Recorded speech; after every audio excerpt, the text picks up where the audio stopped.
Hi and welcome. It's Jill Hutchison with your Tuesday message. I've got a book in my hands that I've been reading for a little while. Actually, I only started last week, so I haven't got very far through it. But it's by Arianna Huffington, and it's called Thrive. It's a really, really good book, which I can highly recommend.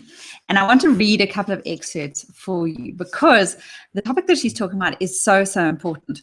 I see business owners and I see people in careers that are burnt out, that are dangerously close to being burnt out. I've been through burnout myself. It's not a lot of fun and it takes a while to recover. So I thought I'd share these with you to save you from having to go through it. Or if you're close to it, reach out and get help before you really get into trouble with it. She said burnout makes it much harder to tap into our wisdom. So if you have responsibilities to take care of, if you're burnt out, it makes it much harder to actually tap into what you know and to see things happen before they come.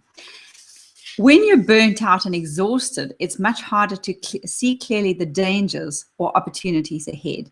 And that's the connection we need to start making if we want to accelerate changing the way we live and work. That really made an impact on me, that when you're burned out and exhausted, it's harder to see the dangers or the opportunities ahead. Now, part of our success in life is being able to see a little bit further ahead and to know what to do right now in either our business or our life, and make sure that we don't make mistakes too many times. And if we do make mistakes, that we learn from them, but preferably that we don't have to make any mistakes at all. If we're too tired, if we're constantly on that treadmill of going, and once before I posted a comment on Facebook about, is there a competition in your neighborhood for busyness to see who the most busy is? And that got a lot of response. So I'm gathering that around the world, this whole notion of being busy, and being a hero because you're busy is kind of a national or an international pandemic. And I think it's time for that to stop, quite honestly. I think it's time for us to reassess where we are and to actually enjoy life a little bit more, because what's the point of working and not enjoying it? She goes on to say that there was a 10 to 30% increase in stress levels across all demographic categories.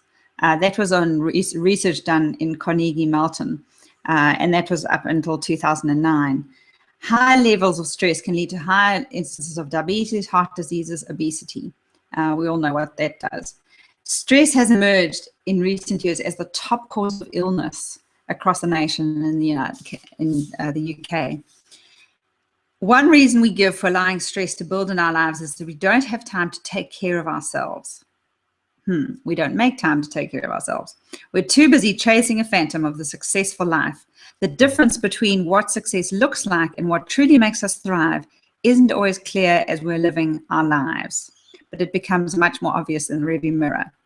Have you noticed that when we die, our eulogies celebrate our lives very differently from the way society defines success?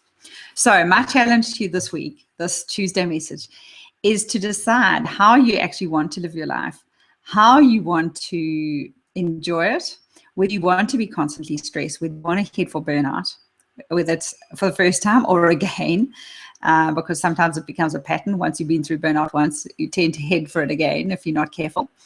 And when is now the right time to start instituting things like a little bit more sleep, a digital detox, making sure that you don't have cell phones and iPads and computers in your room, making sure that you have the relationships that you really want, making sure most of all that you're actually in the right business, that you're in the right career, that you're actually enjoying what you're doing. Because if you're not enjoying what you're doing, that can make it a lot more stressful.